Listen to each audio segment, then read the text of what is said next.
Welcome to today's podcast. In today's session, we have with us an expert from a field related to batteries. Ramesh Natarajan, a veteran with over 42 years of hands-on battery industry experience, will be asking our esteemed guest a host of technical questions. Hope you find this podcast useful to your business. Enjoy the session. Do visit www.rameshnatarajan.in to stay connected.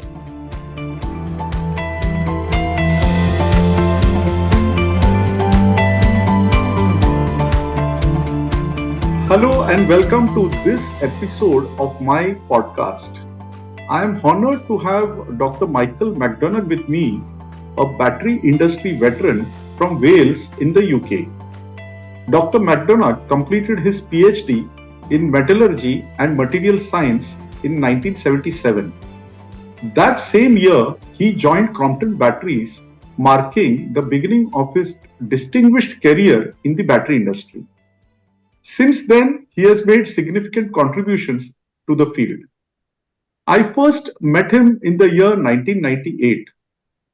Currently, Dr. McDonagh is the technical editor of Best magazine and a consultant to numerous battery factories in India and abroad. I regularly read his enlightening and educational articles published in various international battery magazines. I am confident you will all enjoy this episode on gel batteries, a topic I have planned to discuss with my dear friend Mike. Mike, can you please share a few details about yourself with our listeners before we get into the questions? Well, thank you very much for introducing me in this way, Ramesh. As you know, we've known each other since the late 90s, I would say. And working with you has always been a pleasure. We do go back a long way, and we have some common history as well. Similar work in similar companies. About myself, there's not a lot to say other than what you've already said. What I'd like to do is explain what I think is my role in the battery industry. I've always seen myself as a bridge between the theoretical and the practical. Understanding the electrochemistry of batteries, lead acid, nickel cadmium, lithium ion, is extremely important. However, understanding it and being able to practically apply it is not the same thing. So what I've hoped I've gained over the years through various roles as a process engineer, as a quality engineer, as a technical director, even as a managing director, is the importance of the whole aspect of the manufacture, design, processing, and the sale of batteries. My particular expertise is in lead acid batteries.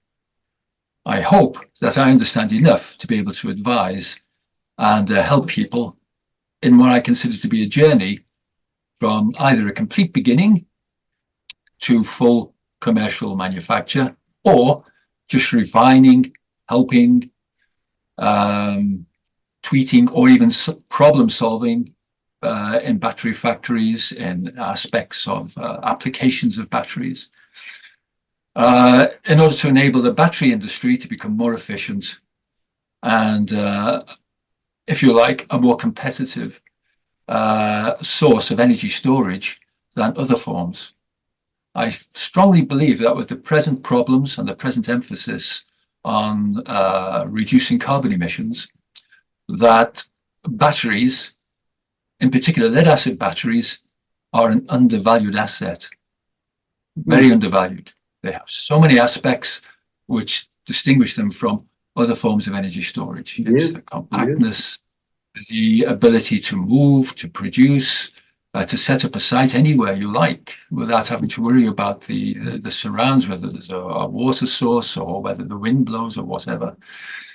I do think they're the most flexible and best option in order to enable us to transition from fossil fuels to renewables, or even nuclear fuel. Hmm. So wherever it comes to energy and energy storage, batteries are your best bet. And I think lead acid batteries are undervalued and undersold. And we ought to do more about that. Yeah. So, Mike, but today I wanted to do this podcast on gel batteries. And basically, I know it may not be possible to cover the entire spectrum of the various things pertaining to gel batteries in one episode, probably. But then let's try. And if it's not possible, we can always have, one more session later. But starting this episode, I would like to ask you, how exactly is a gel battery different from flooded electrolyte batteries? I mean, with respect to the process of manufacture, especially. And why I'm asking you the process of manufacture mainly is because there are a lot of people who are making flooded electrolyte batteries who are keen on, starting gel batteries too. And with the BESS and all coming up in a big way, with data centers requiring a lot of backup, stationary batteries and especially gel batteries are something that people are thinking will be able to stand up to the new technologies like lithium ion and all that. Because if the maintenance aspect of a flooded electrolyte battery is removed, a lead acid battery is a proven technology. It's robust, it's safe, it's recyclable, it's more economical, and all these aspects come into play. So I was, just wanting you to dwell more on those areas where these batteries differ from the flooded electrolyte batteries. Well, first of all, your initial comments prove one thing. You don't want me to put your audience to sleep, okay? I understand that. Okay. The second part, you seem to have answered part of what I was going to say anyway. So it's a very good summary and it's an excellent question. Right, let's start from the beginning. As I recall your question, what's the difference between a flooded battery and a gelled electrolyte battery? The clue is in the name, frankly. The electrolyte is immobilized. And it's immobilized by use of a silica powder. This is a very finely divided form of silica. The most common form is silica, produced by a heating and melting process. This has an extremely small particle size, somewhere between 5 and 40 nanometers, compared with microns for the normal particle sizes we're talking about with active materials. This means that when you start to use it, there are certain caveats and there are difficulties in changing it into a form to make an electrolyte. The difference between the flooded battery and the gel battery manifests itself in the way it performs, as well as the way you have to manufacture it. The original purpose of a gel battery was just to immobilize the electrolyte. I know Sonnenschein in the 1950s introduced the first commercial version of this. Its history probably goes back to the 30s, where people were looking at ways of immobilizing electrolyte, particularly for moving items, handheld equipment, walkie-talkie radios, carrying a backpack with a battery, this sort of thing. However, what was not realized at the time, and this is typical of many, many lead-acid battery innovations, what was not realized is that the immobilization process would lead to a recombination process within the battery. So the advantage, more than just immobilization, was the fact you didn't have to top it up with water. So it was a double advantage, but this advantage wasn't realized until later, after the battery had been in use for a while. So the difference for the user is that you don't have to top it up with water. That's number one. Number two is that it does not emit very high levels of combustible gases.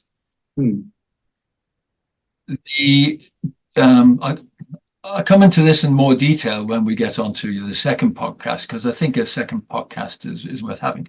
But for now, we can just say that the gaseous components which are produced by electrolyzation of water during the charging process, particularly on overcharging, are able to be contained within the cell, available for recombination.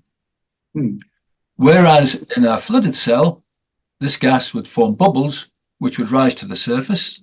They couldn't move sideways, electrode to electrode, because of the basic physics of bubbles forming in a liquid. They'd float to the surface, they're gone, and then they're vented out, and that's how water is lost.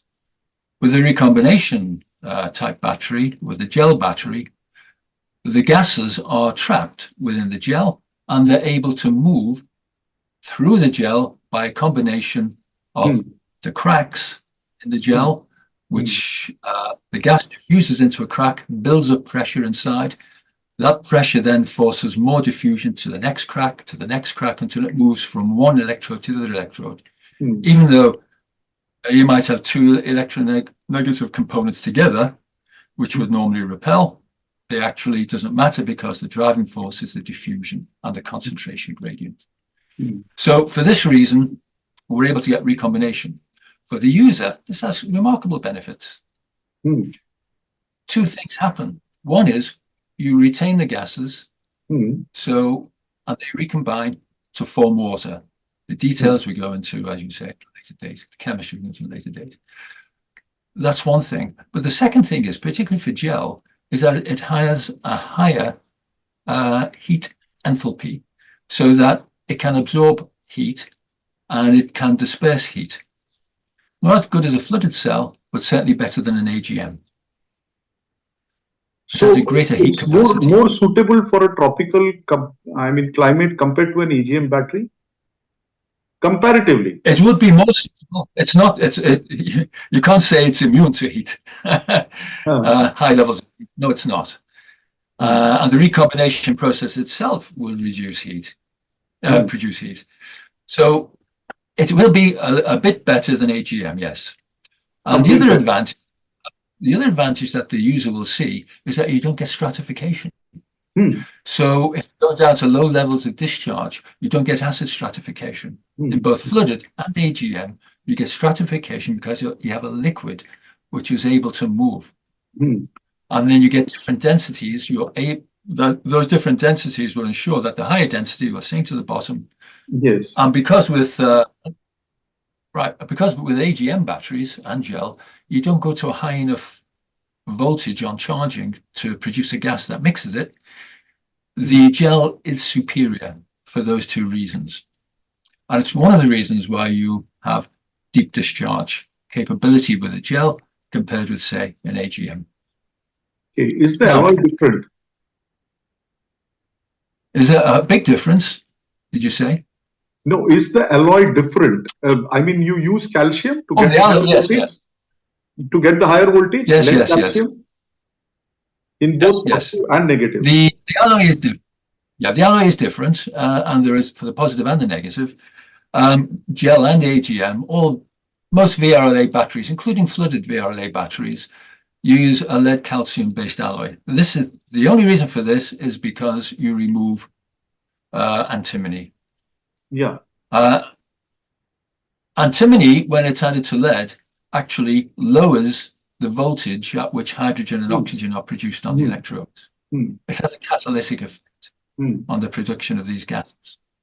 By removing it, you raise the hydrogen and oxygen over voltages, so these gases are produced at a higher level, a higher voltage. This leads to other problems that you've probably heard of when you get barrier layers, as they're called. And you get a difficulty when you deep discharge. You can't recharge the battery because you get a sulfate layer, which is in fact a passivation. It will not electricity. It will not conduct electricity. It forms this barrier layer, non-conductive barrier layer. Voltage barrier. Well, it's a barrier to recharging because it doesn't conduct. Therefore, you can't get the electricity from the grid through to the electrolyte to kickstart the recharging reactions where you're converting the It was called the antimony effect. So in order to get over that, sorry.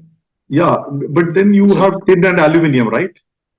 You add tin. Well, aluminium really is to protect the calcium when it's being produced.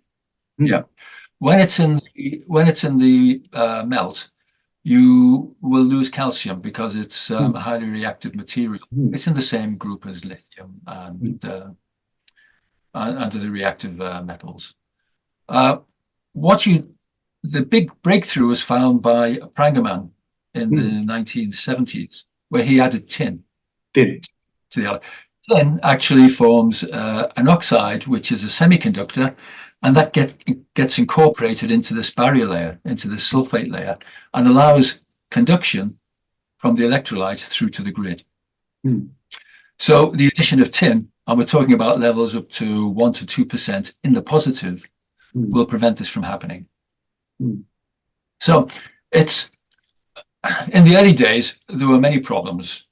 There's a PCL effect, as you might recall, where batteries one discharge and they were finished, and it was a big problem in the industry. But Prangaman solved that. He was a good friend of mine. I knew him very well. He was metallurgist in the battery industry. He really got everything right.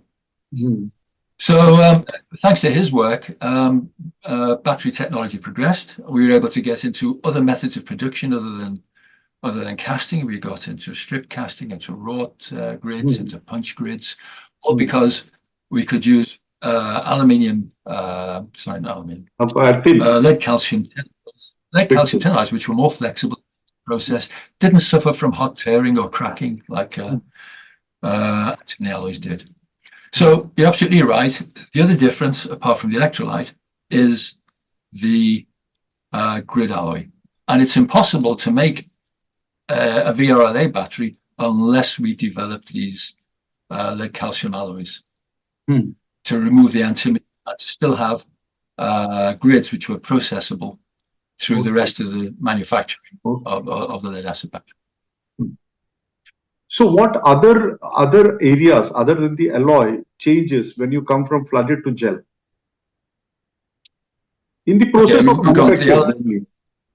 Well, apart from the process, the physical thing is you have to have a non-return valve on the top of the cell to keep the gases in. Basically, it's a pressure relief valve, the 1.5 to 2 psi pressure. So it has to vent just in the case of overcharging, when you can get too much gas produced faster than it can recombine. You have to let it out, otherwise you get bulging of the cells, and you get and you could get splitting or damage to the case. And the silica mixed with the acid when you fill it, the filling of the acid. Yeah, as regards to one last thing about the difference is you have to have a different balance between the positive and negative of the active material. This is because of the oxygen cycle. Yeah, you have to have a slightly bigger negative in order for the oxygen cycle. Yeah, slightly more negative active material in order to take advantage of the oxygen cycle. Again, the theory and the practice of that we can go into in a later. There's a lot of chemistry involved. So that's another essential thing. All right. If we can go on to the processing, which I think is what you're asking me about. There are significant differences in the processing. If we come to first of all, the production of the grid, that's the starting point. The same active material goes in. Don't have to worry about paste mixing, these things. They're all more or less the same. Your design has to change slightly, obviously. But then when we come to once we have the plates, once they're made, the next stage then is the assembly and the filling. Now, the assembly is a bit more difficult because when you have a high calcium content in your grid, also that means it's in the lugs as well, it's prone to oxidation. And this forms a light powdery surface, and it makes joining the strap to the lugs very difficult. So it's very important at this stage to ensure that your lugs are extremely clean. At the point at which you're going to add your strap metal, your lugs have to be pristine, brushed, absolutely clean. The second thing you have to do is a process that we call tinning. So that means you have to apply tinning, yes. You apply a lead solder coating to the lugs. This is done by dipping in a flux to start with. The flux then prepares the surface to give a low contact angle between the lead and the solder. A 60-40, 70-30 solder is fine for this. You know, it's not a problem. It's a standard product, but you just need a very thin layer. You don't need a big thick chunk of it on the surface. And you should immediately, while the lug and the solder are still hot, that's when you should cast your strap. Now, this can be either a hand process, a vertical hand process, where you use a jig and the lead is melted in by hand, or you can use a cast-on strap process where the group is turned upside down and dipped into a mold. In both cases, you need to have a suitable strap alloy. The most common is a high tin lead alloy, which is used for this process to make sure you get good wettability between the strap and the lug. This is critical. If you get these processes wrong, or you don't tin properly, you don't get a good contact, you can actually get plates you can pull out with your fingers from the strap. Very easy in that situation. And you have to keep your processes absolutely the same all the way through. That contact angle is critical. That contact angle between the strap and the grid will determine the internal resistance of the battery. That will give you, apart from the electrolyte, that will give you your highest point of resistance. This has to be absolutely perfect. So you're talking about both AGM and gel batteries, or only about gel? And no, anything which requires lead calcium alloy, where you're using calcium alloy and high discharge performances, high rate discharge performances. So this could refer to a modern flooded SLI battery as much as a deep discharge traction battery. It applies to all equally, but it is a feature. Because we're talking about gel and we're talking about the production of gel, this is a critical aspect. If you're going to manufacture gel, you must get this right. Okay.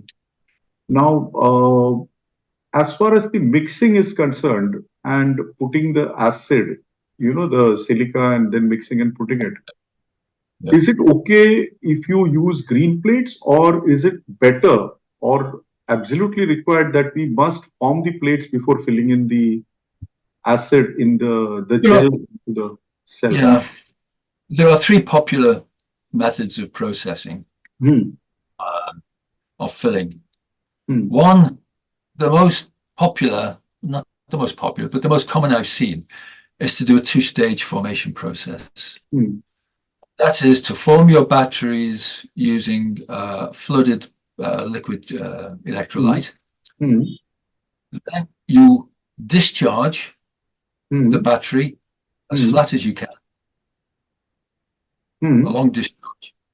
You then have an electrolyte of, say, 1.08 SG, 1.1 SG, something at this level, maybe even lower. You then dump that out. Now, it's important you discharge before you add your silica electrolyte, because the higher the concentration of the acid, the more thixotropic the mix when you add the silica, and it will react with the silica so quickly to form a gel, you won't fill the battery. So you cannot, it's difficult to completely charge, to completely fill a fully charged battery, because the gel will be too thick. It'll set too quickly to completely fill it. So you mix the the mixing facilities, you've got to have two mixers ready. You've got to have one where you mix the silica with water. And this is a long, laborious process. As I mentioned before, the particle size is so small. You do get like a little cloud of silica produced in wherever you're doing it. And it takes ages to mix in because it does not take it easily to water. It's aquaphobic, really. It doesn't really mix. So it takes a long time to get a uniform mixture, and it has to be a uniform mixture. You then add your acid, and your proportions of acid to water gel mixture has to be such that you end up with the right SG for filling. So that's easy enough to calculate. Most companies do this. Anybody with a technical bent can do that calculation. So you then have to fill your cell. Let's take this one case where we've got a fully formed battery, which you can form in, say, 24 hours, 48 hours, a deep discharge battery, an industrial battery. You then discharge it. If you filled it a green plate and you filled with your low density acid gel mixture, silica mixture, you couldn't form it very quickly because all of the water would be dried out if you formed it quickly, because you're operating at higher voltage, high gassing rates. You'd end up with a solid block. Try to do it in 48 hours. You have to go to 60 hours to 72 hours. This is a big drain on your capital resources. Your output goes down. You need an awful lot of rectifiers to be able to charge in this way. Some people still do it. They prefer that way because it gives some sort of technical advantage to the final product, and it saves the mess and the hassle of dumping acid out and then dealing with that dumped acid. So it's two different approaches. The other way is to have fully formed plates, which you form in a tank, and then you assemble it fully formed, and then you pour your finished density silica electrolyte into it. Now, the only way I've seen this being done routinely and successfully and uniformly, repeatedly, is if you cut down on the amount of silica that you use. Let's say, on average, you use about 6% silica in your mix. You cut it down to, say, 3%. So the gelling process slows down. However, you have to put in something else which polymerizes in order to give you your full gel structure, your immobilized structure. Some of these are proprietary. I can't tell you what they are in an open forum like this. But suffice it to say, there are polymers available which have a delayed reaction to gelling. So you can fill your cell, and then 5-10 minutes later, the full gelling process will come into play from this extra component. Right, that's that. For all these processes, the filling method is very similar, and the apparatus is very similar. You need to vacuum and then pulse fill. Vacuum, fill, vacuum, fill. You have to get rid of all the air inside, and you have to get that electrolyte in as quickly as possible, because certainly in the case of the green cell, you start to react and you're producing heat and you're producing water. The water comes out as steam. It then pushes up and prevents further electrolyte from coming in. Okay. Because the water pushes the gel out. Whatever is being pushed from the above. vapor, the steam. Because you get, in the green battery, you get a very high amount of heat reduced when you add the acid. So the water turns to steam. That steam then prevents acid from going further into the cell. So you don't get it down into the bottom of the cell. So it's very important that if you're going to do that way, you have to have something in place to keep everything cool. And also you need to make sure that you use a really fast vacuum pulse system. But when you say have to use a vacuum pulse, you vacuum and then push it, vacuum and then push it. You can't do vacuuming in so many stages, right? Oh yes, you do. I mean, there's many proprietary pieces of equipment on the market. You don't suck the gel back out. You make sure that the nozzle is far enough away from the electrolyte. You have to have a pause. You vacuum it out, And then what happens is if you take a perspex block with your plates in and you fill it, you can see the reactions going, and you can see how the gel fills up. I've done videos of this in the past, and you have to get it right into the bottom of the first shot. So you have to really have a really low pressure compared to the atmospheric inside. And then you have to have a high pressure pushing your electrolyte from the other side. And it goes in with a bang. It almost makes a banging noise. And you see it whoosh, go in with a huge bang, too fast to see it move. And that then goes out to the bottom. And then it fills up more slowly after that. But you have to keep vacuuming it out to make sure you're pushing every last little amount that you can.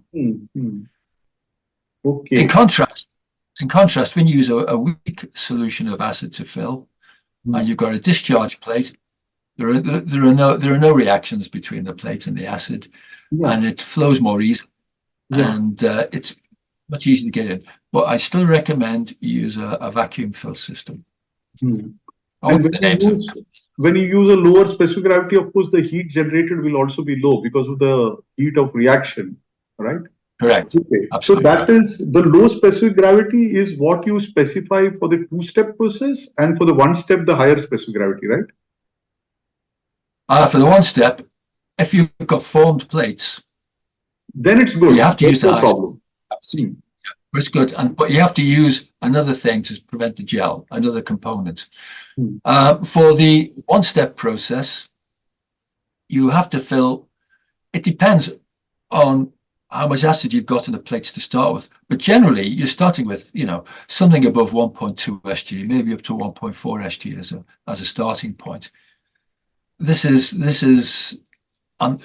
once you're into those levels, you do get a very fast gelling reaction, and you have to be really quick. And you do get these reactions going on. It's not so easy. And what's the final gravity you need?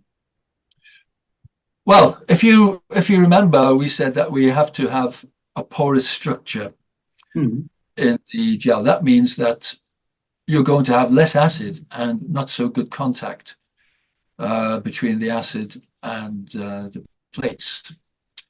So in order to get your capacity with a reduced amount of acid, you got something like 90% of the amount that you would normally use, because you have to have around about 90 to 92% filling. So you got something like 7 or 8% voids in there in order to get transport of these gases. It's necessary that to up your SG to get enough acid to give you the capacity. So where you might have, say, 1.26 to 1.28 for a flooded battery, you're up to 1.28 to 1.3 for a gel battery. 1.31 in European climates, 1.31 to 1.32 is not uncommon. Let's put it that way. It's not uncommon. But aiming for 1.29 to 1.3, 1.28 to 1.3 in a tropical climate compared with 1.28, 1.27, I would say 1.27, 1.29 in a tropical climate compared to 1.25 to 1.27 for a flooded. Something of this level will be required. You've got to go up by about 20 points. So it's that 20% of you. So in temperate climate, it will be higher, 1.3. Yes, definitely, yes. That's where most of my experience is. Yeah, and here you want 1.26 to 1.28. Yes, I experience shows that it depends on how much capacity you need. You can even squeeze it to 1.29 under controlled conditions. If you've got something with air conditioning or something like this to keep the temperature down. But it'll be something like that. You go up by 15 or 20 points compared with your normal SG for a flooded battery. It depends on what the application is, because obviously if you've got a traction battery, you're going to need the acid more than you would do for a standby power battery, for instance. So Mike, there's one more thing what I wanted to ask you is, how does the performance of a gel battery vary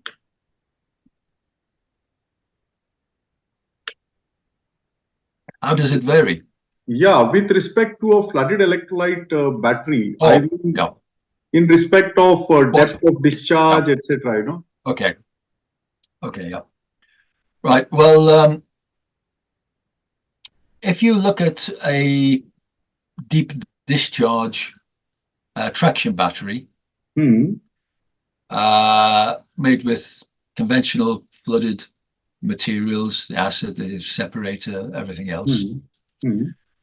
you will get something like at 80% depth of discharge, you should Hmm. get more than 800 cycles, depending Hmm. on the design, what it's meant for. If it's a really deep discharge, you should get 1,500 deep 80% discharge cycles.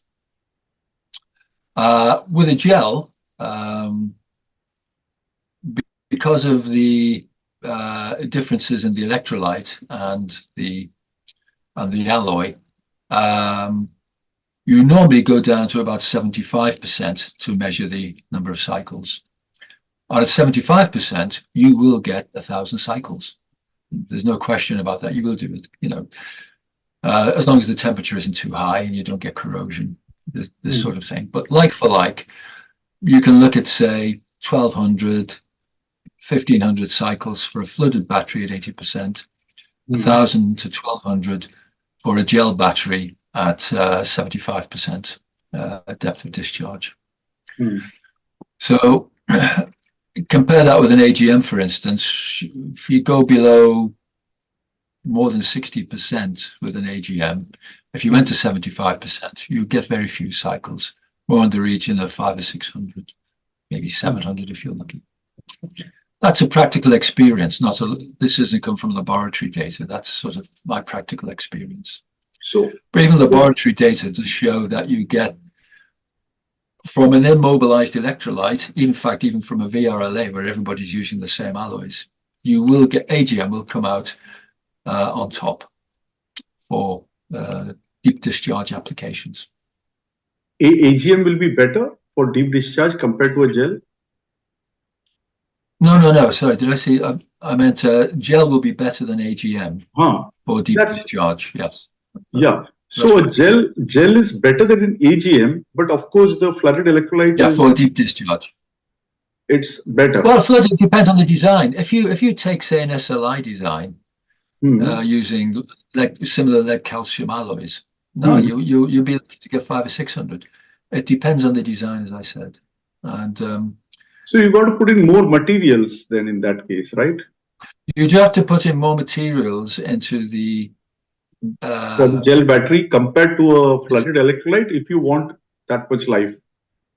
well, you'd have to have a bigger battery, yeah. Well, Yeah. see, there's a difference between the capacity Hmm. and the usable capacity Hmm. in the batteries. You can have a 100 ampere hour gel battery and a 100 ampere hour flooded battery. Let's take a tubular design. You will get 1,500 cycles at 80% depth of discharge from the flooded design, Hmm. but with a gel, you will get 1,000, maybe 1,200 for the same design. So if you want to get the same capacity, you have to go 15% bigger, basically. Or a bit more, isn't it? Because you're talking of 75% depth of discharge and 1,000 cycles, and there you're talking Yeah, of okay. So 80%. I would say you're going to lose. Okay, in practical terms, you will lose 20% You lose 20%. Okay. capacity. Now, Yes, basically. Yeah. yeah. Are there typical some problems in tubular plate gel batteries that are not a problem when it comes to pasted plate gel batteries? I mean, when suppose somebody is thinking of getting into gel, is it better Yeah. for him to get Yeah. into a pasted plate gel battery rather than a Yeah. tubular, or what is Okay, it? I'll give you a two-part answer to that one. Hmm. First of all, there's the ease with which you can fill a cell, tubular compared with flat plate. Tubular is the easiest to fill with a gel compound because there's so much space between the tubes for the Hmm. gel Hmm. electrolyte to flow down. Hmm. Hmm. So that makes it easier to start with. Hmm. The second point is in service. When you get a deep cycle battery, you get expansion and contraction of the positive, which causes shedding. With a tubular battery, you've got the multi-tube, which is holding the material in place to prevent shedding. The flat plate, you don't have that. So you need to go one extra component in the flat plate gel, and that is, it does perform better if you have some compressed glass mat on the side of the positive. So that puts pressure on the positive and keeps the active material in place. Also, the active material gets woven into the mat. It's the same if you had a flat plate flooded battery. If you have some sort of glass mat pressing against the positive, it helps to prevent shedding. But you can't have the same type of glass mat because the electrolyte has to flow, it has to go between the separator and the plate. But you can use a thinner separator with a gel. There's less chance of dendrite growth and this sort of thing. But the other thing you've got to have is it's also very important to have ribs on the negative side, reasonable good sized ribs on the negative side, so that the gel can flow between the plate and the separator.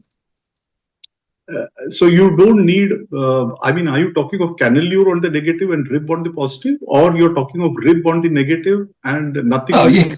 The shape of the rib I'm not too concerned about. You do have to have more space. That's what I'm saying, for the gel to flow. So the height of the ribs or the canalures, as you say, must be a bit bigger. We've got maybe a 0.2 on the negative, go to 0.4 or maybe 0.5.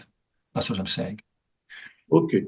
So you want a rib on the negative. Do you want a rib on the positive also?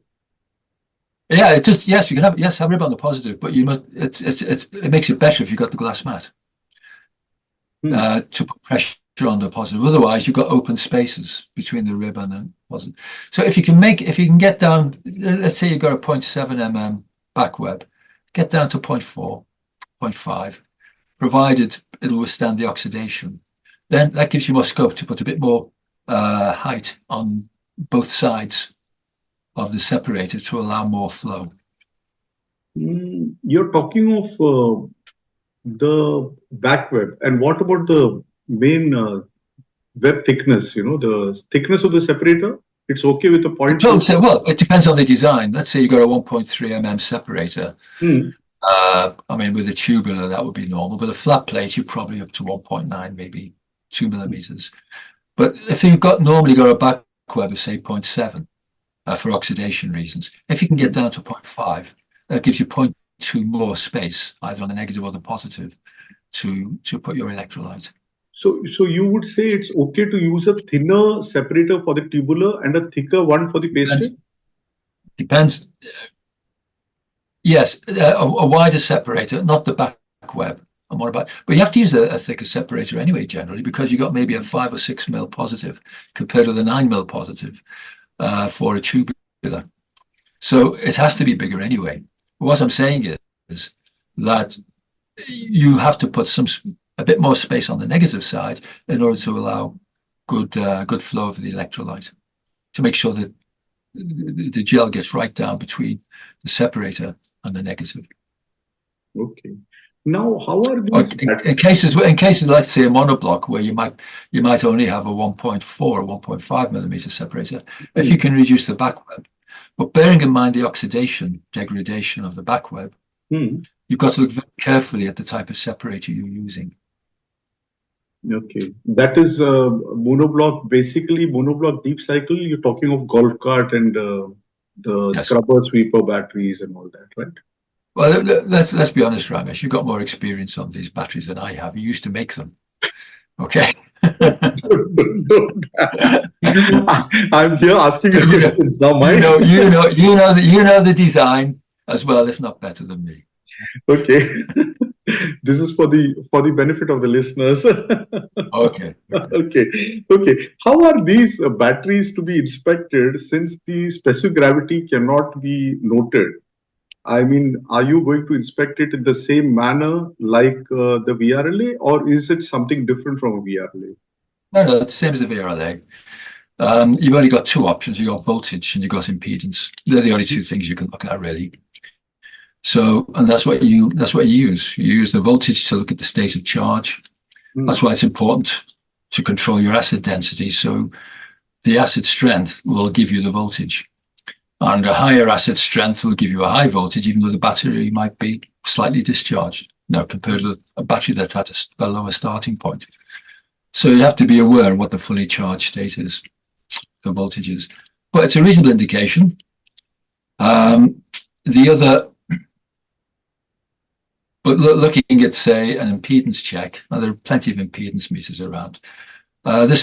These are designed to give you a state of health and state of charge indication as well. These days, they work pretty well.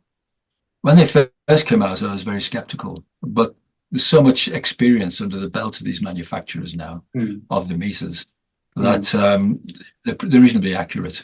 But that's really the only way you can do it, other than a discharge test.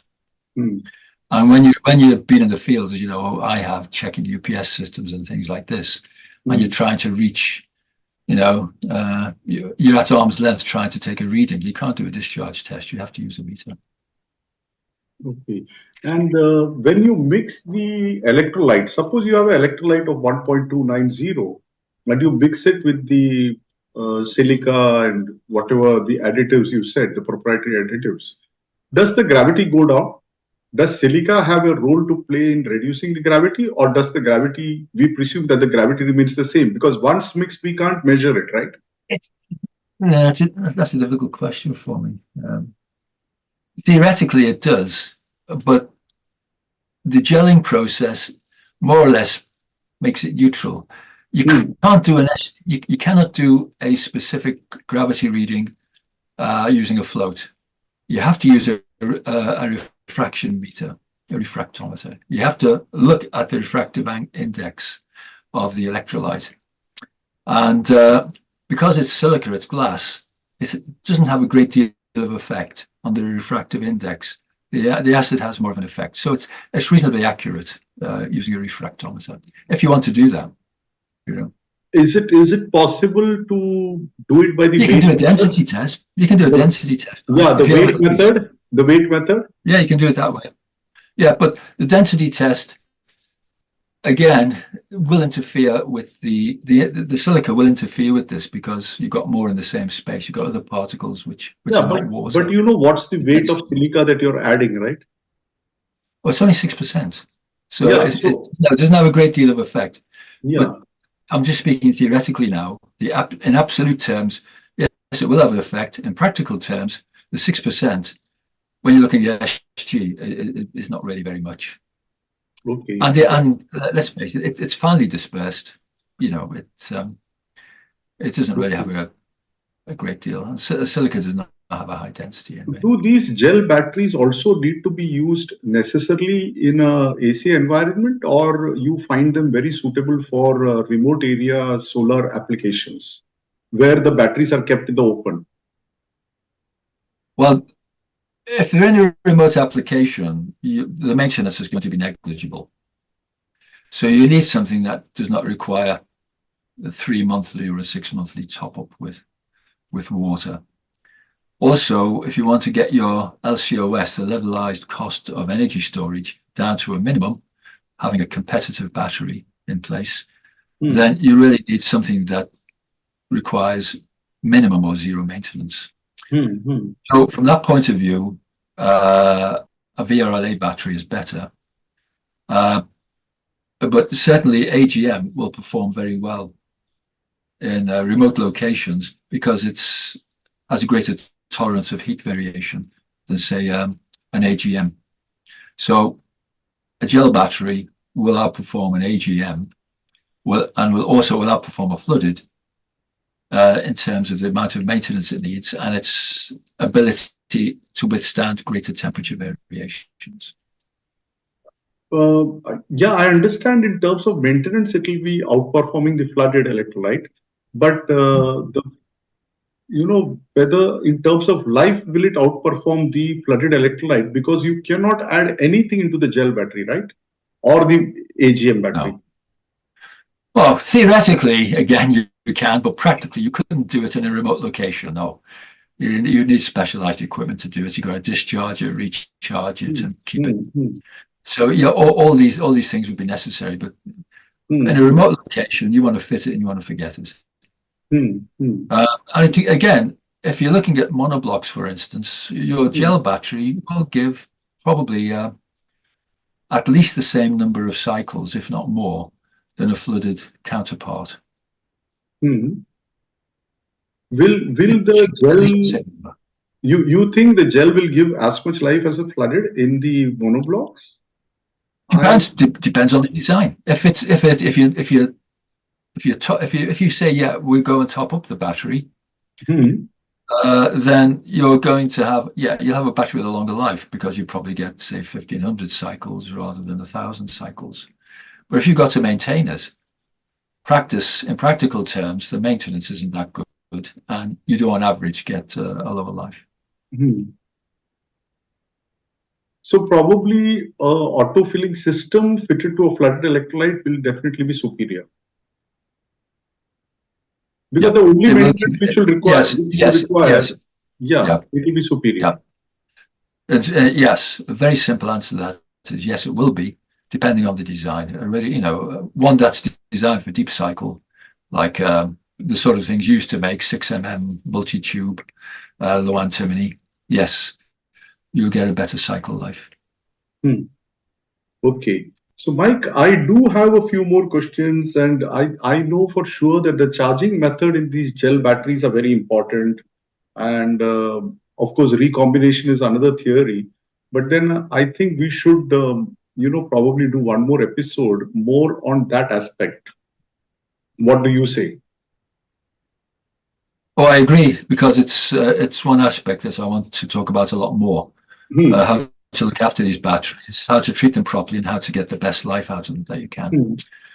If at the same time, if you don't mind, Ramesh, we can also come on to the actual maximizing the efficiency of the battery, and how we can outperform lithium battery for a much lower cost. Yes, that's of great interest to everybody in the lead acid battery industry anyway. That's right, and I think we ought to say this to another podcast. Yeah. I'll be happy, because there's a lot to talk about there, as you know. Yes. So I'll end this episode, Mike. Thank you very much. I'm sure our listeners will enjoy this episode a lot. And the only challenge I foresee after this episode is securing your time for another one on a different and equally fascinating topic also related to batteries. The second episode, anyway, you've sort of promised to me, so that is there. But I'm talking of other episodes on other things like alloys and something else, which I'm very eager to do more episodes with you. And I'm hopeful you'll find some time for me in the future.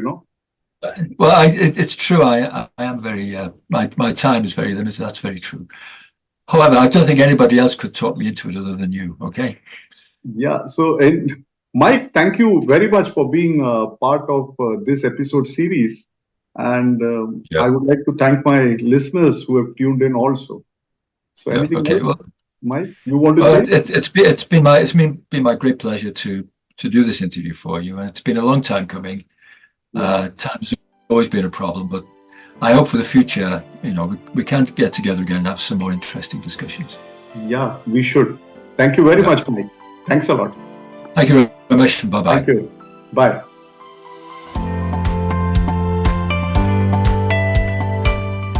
Please do visit www.rameshnatrajan.in. Keep yourself updated about our new releases by hitting the subscribe button.